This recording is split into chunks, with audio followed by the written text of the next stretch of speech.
you? How are you? I hope will be okay. जैसा कि आप सब जानते हैं कि हमारे आसपास के वातावरण को पर्यावरण कहते हैं। पर्यावरण को हम प्रकृति भी बोल सकते हैं। प्रकृति में अनेक प्रकार के जीव जंतु पेड़ पौधे होते हैं। उनमें से पौधा भी प्रकृति का एक मुख्य अंग है। जैसे कि आपने कभी गौर करने की कोशिश की है कि पौधे भी अनेक प्रकार के होते हैं। कुछ पौधे बड़े होते हैं, कुछ छोटे होते हैं, पर उनमें कुछ समान संरचनाएं होती है। मेनली सभी पेड़ पौधे में 5 प्रमुख अंग होते हैं: जड़, तना, पत्ती, फूल और फल। जिस प्रकार हम मनुष्य हैं, हमारे विभिन्न अंग है, हाथ है, पाँव है, नाक है, कान है, मुंह है, तो इनका अलग अलग कार्य होता है। वैसे ही पौधे में भी वही सेम सिस्टम होता है। सब जितने भी अंग है उनका सबका अपना अपना कार्य होता है। जड़ का अलग होता है, तने का अलग होता है, पत्ती का अलग होता है। जिस तरह अपने शरीर के सारे अंग मिलजुल कर अपना शरीर का संचालन करते हैं, उसी प्रकार भी पौधे के भी सारे विभिन्न भाग मिलकर और पौधे को संचालन करते हैं। तो आज हमारा विज्ञान का यही टॉपिक रहेगा कि पौधे के विभिन्न भाग। तो आज हम विज्ञान के इस टॉपिक के बारे में विस्तार पूर्वक चर्चा करेंगे। तो अपन सबसे पहले देखेंगे, ये चार्ट है और चार्ट में ये जैसे ये जड़ है, इस पौधे की ये क्या है? जड़।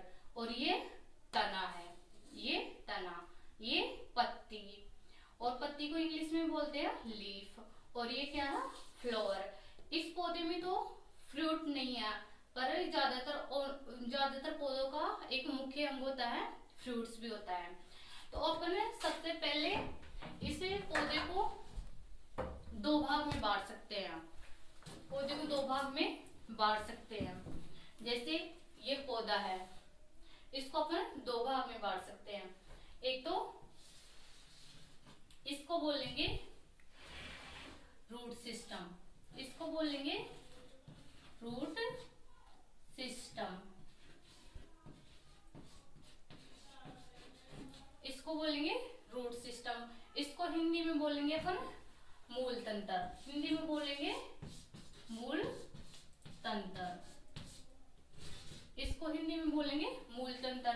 इसको हिंदी में जड़ तंत्र भी बोल सकते हैं और अवरोही भाग भी बोल सकते हैं। और दूसरा भाग है पौधे का शूट सिस्टम, इसको बोलेंगे शूट सिस्टम।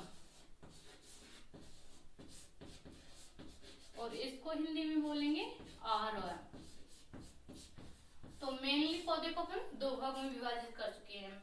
एक तो है रूट सिस्टम, इसको हिंदी में बोलते हैं मूल तंत्र, और सेकंड है शूट सिस्टम, इसको बोलते हैं आरोह। तो शूट सिस्टम में क्या क्या आते हैं?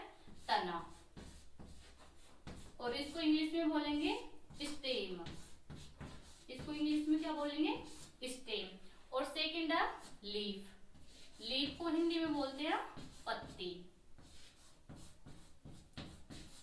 और थर्ड फ्रूट। फ्रूट को बोलते हैं फल। और फोर्थ है फ्लावर।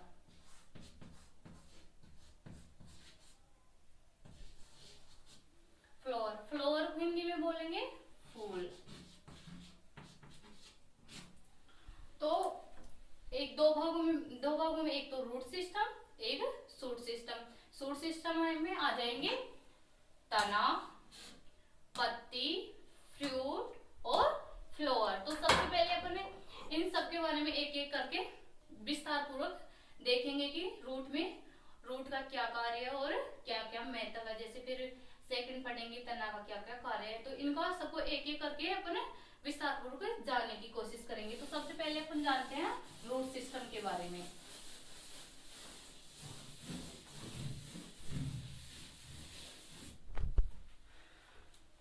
रूट सिस्टम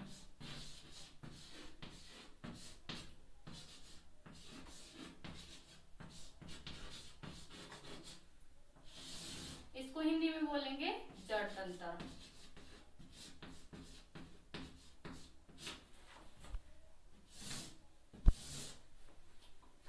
कोई भी बीज होता है, जब वो नमी और वायु के संपर्क में आता है तो वो 2 भागों में प्रफुल्लित होता है। तो सबसे पहले जो उस दो भाग कौन कौन से होते हैं, बीजांकुर और प्रांकुर। वो एक होता है मूलांकुर और प्रांकुर। तो मूलांकुर से तो मूल का निर्माण होता है, तो सबसे पहले वो निकलती है उससे, ये प्राथमिक जड़ निकलती है उससे। कोई भी वो होता है बीजांकुर से, तो उससे सबसे पहले ये निकलती है प्राथमिक रूट, फिर इससे अनेक जड़ें निकलती है। फिर इससे निकलने वाली को क्या बोलते हैं, द्वितीयक जड़ या सेकेंडरी रूट। और सेकेंडरी रूट से जो निकलती है उसको बोलते हैं टर्शियरी रूट। और टर्शियरी रूट से भी छोटे छोटे बालों की तरह जैसे ये निकलती है, उसको मूल रोम बोलते हैं या हेयर रूट बोलते हैं इंग्लिश में। तो देखो इसको बोलेंगे अपन प्राइमरी रूट, और इसको बोलेंगे सेकेंडरी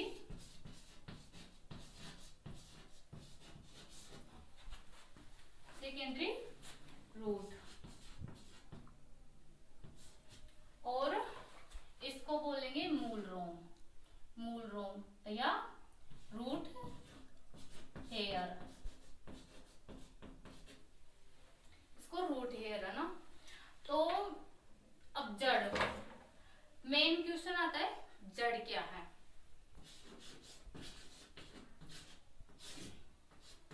जड़ पौधे का वह भूमिगत भाग, भूमिगत का मतलब होता है अंदर, जमीन के अंदर दबा हुआ।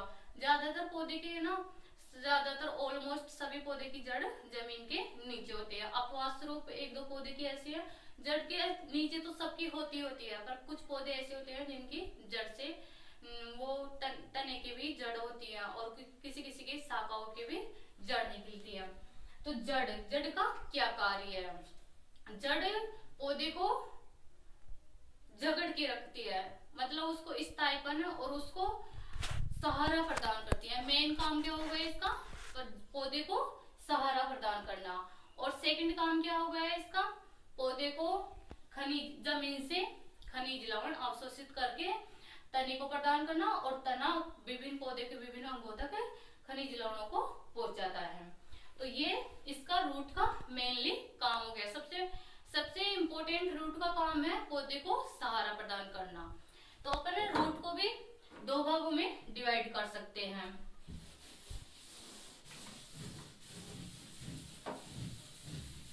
फर्स्ट ऑफ मूसलाधार जड़,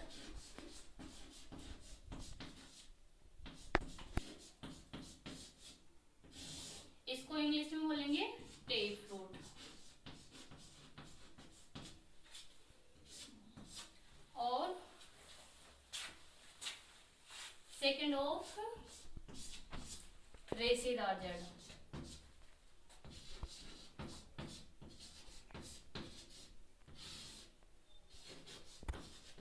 इसको इंग्लिश में बोलेंगे फाइब्रस।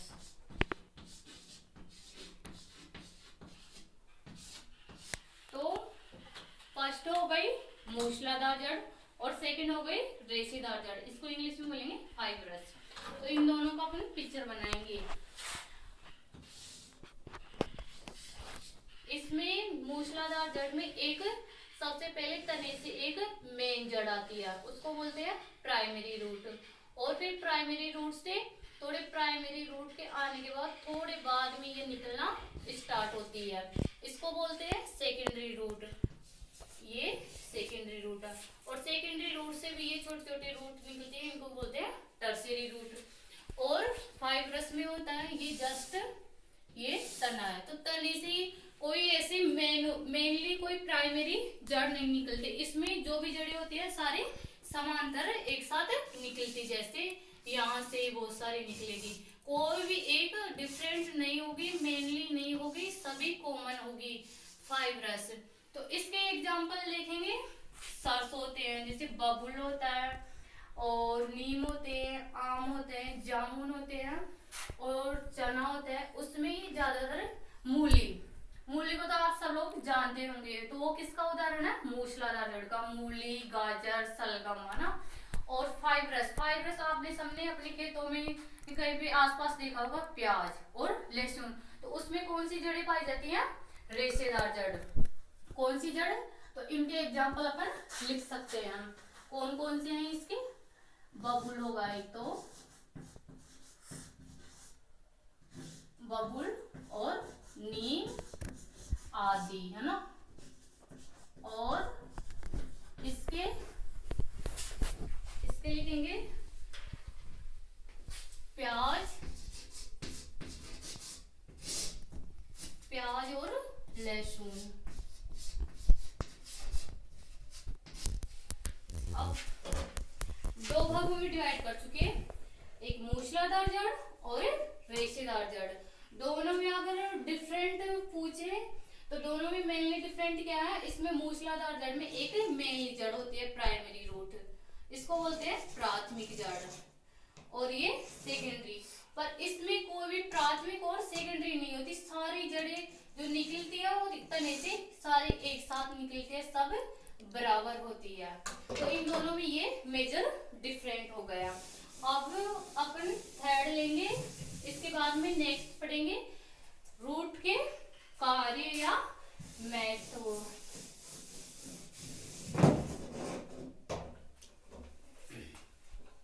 रूट के कार्य या महत्व।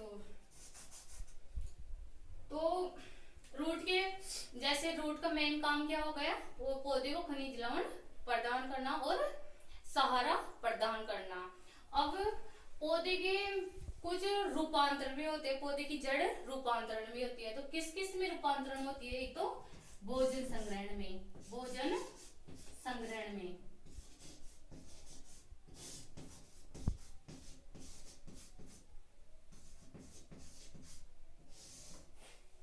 One minute. इसको जड़ का रूपांतरण देखेंगे, जड़ रूपांतरण। जड़ रूपांतरण में फर्स्ट पढ़ेंगे भोजन संग्रहण के रूप में। जैसे मूसलाधार जड़ है तो वो जैसे वो मूली है, गाजर है, तो वो क्या है? मूसलाधार जड़ है, पर उसको भोजन के रूप में, अपन खाने के रूप में भी उसका उपयोग करते हैं। तो एक हो गया भोजन संग्रहण के रूप में, और सेकंड हो गया आलंबन। आलंबन प्रदान करना, आलंबन प्रदान करना। आलंबन का मतलब होता है सहारा प्रदान करना।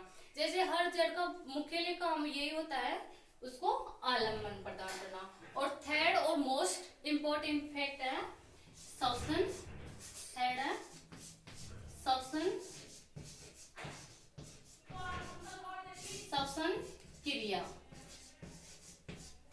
थर्ड है श्वसन क्रिया। एक है राइजोफेरा, एक पौधा होता है राइजोफेरा जो दलदली क्षेत्रों में होता है, वहां पे ऑक्सीजन की कमी होती है। तो ऑक्सीजन की कमी होने के कारण वो जैसे भूमिगत उसकी जड़ है, तो उससे भी अवर होकर वो भूमि से बाहर भी अपनी जड़े को निकालता है, और इसका निकालने का मेजर कारण होता है श्वसन क्रिया। तो ये इस पादप का उदाहरण हो जाएगा राइजोफेरा। अपन सेकंड, तो अब सेकंड पार्ट के बारे में पढ़ेंगे, जड़ के बाद में तना। सेकंड काम तना। तना को इंग्लिश में बोलेंगे स्टेम। जैसे ये जड़ हो गई, इससे जस्ट वाला भाग होता है ये तना। तो तने का क्या कार्य है? तने का प्रमुख कार्य है पौधे से खनिज लवण, जड़ से खनिज लवण लेकर और जैसे पत्ती है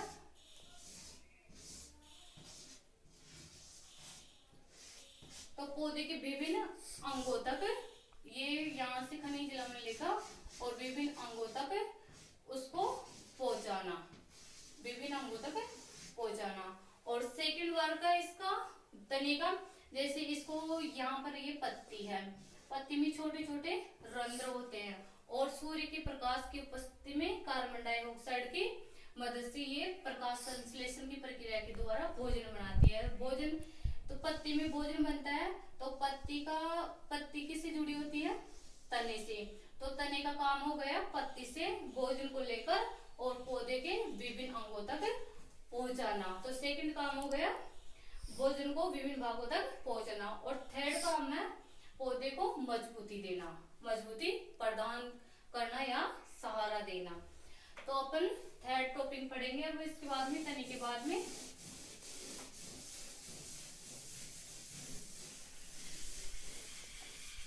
पत्ती, पत्ती इसको इंग्लिश में बोलेंगे लीफ।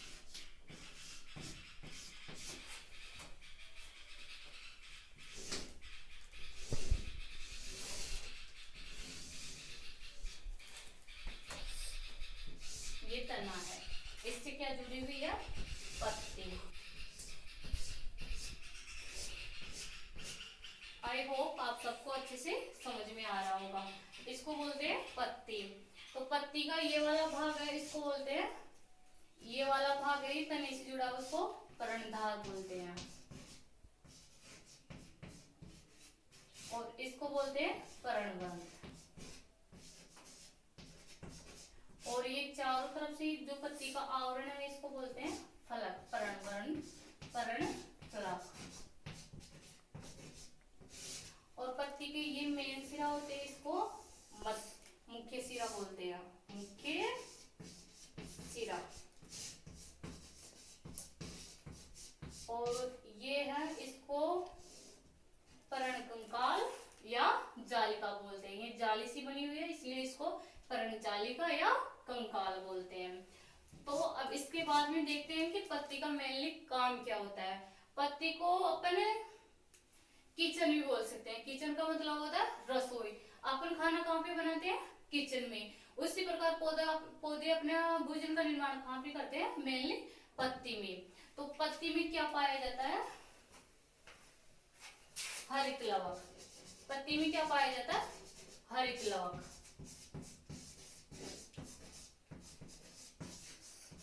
इंग्लिश में इसको क्लोरोप्लास्ट भी बोल सकते हैं। हरित लवक, हरित लवक, हरित लवक को अपन रसोई भी बोल सकते हैं। और हरित लवक के अंदर एक होता है वर्णक पर्णहरित। और पर्णहरित का काम होता है भोजन का निर्माण करना। तो भोजन का निर्माण कौन करता है? रसोईया। तो इसे रसोईया भी बोल सकते हैं पर्णहरित को। और हरित लवक क्या हो गया? रसोई। तो ये भोजन का सूर्य की प्रकाश की उपस्थिति में प्रकाश संश्लेषण या फोटोसिंथेसिस प्रोसेस के माध्यम से भोजन का निर्माण करती है। और फिर ये भोजन यहाँ से होता हुआ तने के पास आता है। और तना का काम के बारे में तो अपन जान चुके हैं कि ये पौधे के विभिन्न भागों तक भोजन को पहुंचाता है। तो आई होप आपको पत्ती के बारे में अच्छे से समझ में आ गया होगा। अब इसके बाद में नेक्स्ट लेते हैं अपन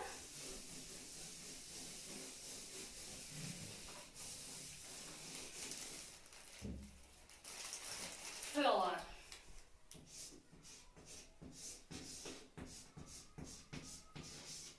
फ्लावर फूल।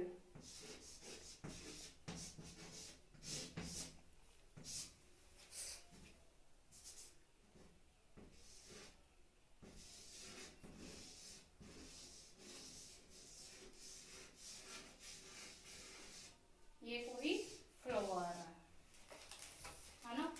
तो फ्लावर को अपने प्रजनन अंग कह सकते हैं। प्रजनन अंग का मतलब होता है उत्पत्ति करने वाला।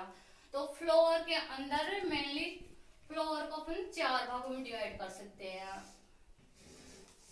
ये होता है ना, फ्लावर से जस्ट ग्रीन पत्तियां होती है और ये फ्लावर को जकड़ी हुई रहती है। इसको बाह्य दल बोलते हैं। क्या बोलते हैं?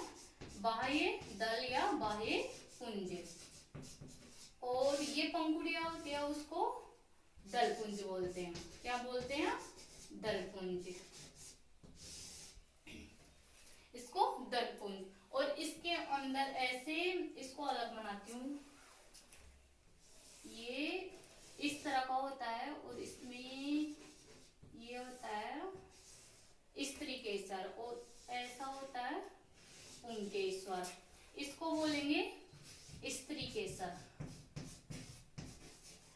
स्त्री केसर, और इसको बोलेंगे पुंकेश्वर।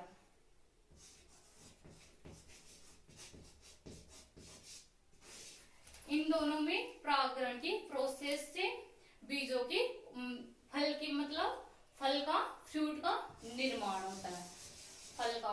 और फल के अंदर क्या होते हैं? बीज। तो बीजों से क्या होते हैं? नए नए पौधों की उत्पत्ति होती है, इसलिए फूल को क्या बोलते हैं? प्रजनन अंग। अब इसके बाद में नेक्स्ट अपन पढ़ेंगे फ्रूट। और देखो ये है ना फूल होता है, फूल होता है ना, इसको एक फूल का क्या इम्पोर्टेंस है पहले ही जान लेते हैं। फूल का क्या इम्पोर्टेंस है? फूल है ना इत्र, इत्र क्या होता है? परफ्यूम, परफ्यूम बनाने में। और कलर बनाते हैं ना अपन, कपड़ों में कलर देते हैं और होली पे गुलाल वगैरह खेलते हैं, वो किनसे बनती है? फूलों से। फूल कलरफुल होते हैं। सबसे ज्यादा पौधे का अट्रैक्टिव भाग कौन सा होता है? फूल होता है, जो सबको जैसे भंवरी, मधुमक्खी और यहाँ तक कि हम सब लोग भी सबसे ज्यादा पौधे की कौन सी भाग की तरफ अट्रैक्ट होते हैं? फूल की तरफ। सबसे खूबसूरत भाग बोल सकते हैं और इसको प्रजनन अंग बोल सकते हैं, सबसे मेन। और इससे फूल से, इसके फूल से क्या बनता है? फल, फल। तो लास्ट है इसका पार्ट ये फल। फल जैसे ये ऐसा होता है फल। किसी का भी मान लो, जैसे अपन लास्टली पढ़ लेते हैं, जैसे ये एक पौधा है, इसकी क्या हो गई? ये रूट हो गई। अब इस पौधे में कौन सी वाली रूट है? जैसे अपन लास्ट में इसका रिवीजन कर रहे हैं, ये समझ लो अच्छे से, प्रैक्टिकल में आपको बहुत अच्छे से समझ में भी आ जाएगा। तो इसका ये वाला भाग कौन सा है? Root system. कौन सा है? Root system. रूट सिस्टम में भी अपन दो जोड़े के बारे में पढ़े थे, कौन कौन सी? मूसलाधार और रेशेदार। तो इसमें से ये ज्यादा मूसलाधार की तरह, जैसे इसको देखो प्राइमरी रूट लग रही है, तो ये कौन सी रूट का एग्जाम्पल है? मूसलाधार। ये कौन सा हो गया? तना। ये कौन सा हो गया? तना। और देखो इसकी ये पत्तियां है, ये पत्तियां, और इसको ये है ना, इसको अपन टहनी बोलेंगे। और ये टहनी जहां से तने से जा रहे हैं उसको बोलेंगे नोड्स। नोड्स का मतलब है संधि, यहाँ से निकलती है। अब ये टहनियां ना ये भी बड़ी होके शाखाओं को निर्माण करेगी आगे। ये अपसारी रूप में बढ़ती जाती है, मतलब आगे की तरफ बढ़ती जाती है। और ये इसके जैसे ये कोई पौधा है, इसके ये क्या लग रहा है? फ्रूट, फल लग रहा है। तो आई होप आप सबको बहुत अच्छे से ये टॉपिक समझ में आया होगा।